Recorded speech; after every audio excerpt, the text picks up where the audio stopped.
I want you to have boundaries even with your trauma recovery. Now, I don't mean in the typical way, like with toxic people or users and abusers, of course, but that's for another conversation. I want you to even have boundaries about how much time and space you're thinking about your trauma. To heal and grow, we have to move beyond it. There's this dance that we do when we're recovering from whatever childhood trauma or adult trauma we have, where we have to look back at it. Consider it. What am I going to pull from these experiences? What work do I need to do to calm my nervous system? What do I need to understand about my family dynamics so that I don't recreate it, so that generational trauma stops with me? There's a very healthy and sort of beautiful, even when it's hard, time, place, and space to look at your trauma. Now, on the other side of that coin, and I think a lot of mental health therapists, I think a lot of people that are talking about this stuff online give a false impression as if you're supposed to be obsessed with your trauma or your trauma recovery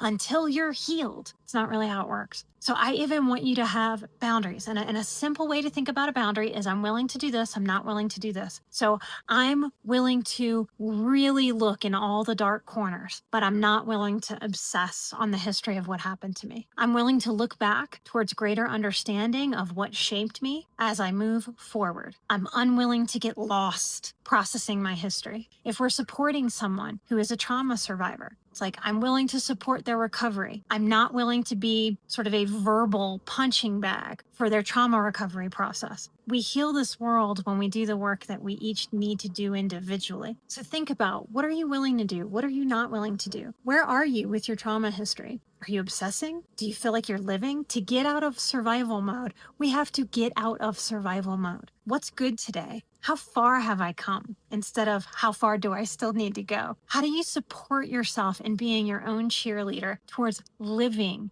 a more beautiful life that can respect everything you've been through? All your hard-earned wisdom, all your trials and tribulations. My channel is for seekers who are bound and determined to break generational trauma and to live a damn fine life. If your childhood was really hard like mine was, I think we deserve that, and we're the only people that can give that to ourselves. If you want to learn boundaries and completely re-engineer every idea you ever had about boundaries and never again foil or fumble and not know, is it my responsibility? Is it the other person's? Who's supposed to do this boundary stuff? If you want solid boundaries and a fantastic relationship with taking care of yourself, come to emotionalbadass.com and consider joining my Boundaries Intensive this October. I teach for 6 weeks. It will change your life and give you more peace, more inner security, more self-respect for all of us who are recovering people pleasers, who are trauma survivors,